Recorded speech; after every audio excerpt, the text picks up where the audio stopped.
माझा माल कुणीतरी खरेदी करा, उद्या माझ्या मुलीचं लग्न आहे. हे शब्द आहेत भर बाजारात ढसा रडत उभ्या असलेल्या शेतकऱ्याचे. हात जोडून तो प्रत्येकाला विनवणी करतोय. हा आवाज केवळ एका बापाचा नाही, तर हजारो अडचणीत सापडलेल्या शेतकऱ्यांच्या वेदनेचा आहे. ही घटना मध्य प्रदेशातील गुना येथील नानाखेडी कृषी उत्पन्न बाजार समितीतील आहे. श्रीपूर चक गावातील हा शेतकरी आपल्या शेतात मेहनत करून उगवलेली ताजी कोथिंबीर आणि मोहरी घेऊन बाजारात आला होता. मनात एकच आशा होती, आज माल विकला जाईल, पैसे मिळतील आणि मुलीच्या लग्नाची तयारी पूर्ण होईल. पहाटेपासून तो लिलाव सुरू होण्याची वाट पाहत होता. वेळ जात होती, सूर्य डोक्यावर आला, पण लिलाव सुरूच होत नव्हता. दरम्यान कोथिंबीरीच्या दरावरून व्यापारी आणि बाजार निरीक्षक यांच्यात वाद निर्माण झाला.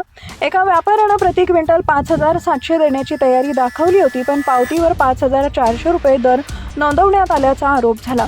फक्त 300 रुपयांच्या फरकावरून इतका वाद वाढला की संपूर्ण लिलाव प्रक्रिया थांबवण्यात आली. व्यापाऱ्यांनी बोली लावणं बंद केलं आणि बाजारात आलेल्या शेतकऱ्यांचे डोळे मात्र रस्त्याकडे लागले.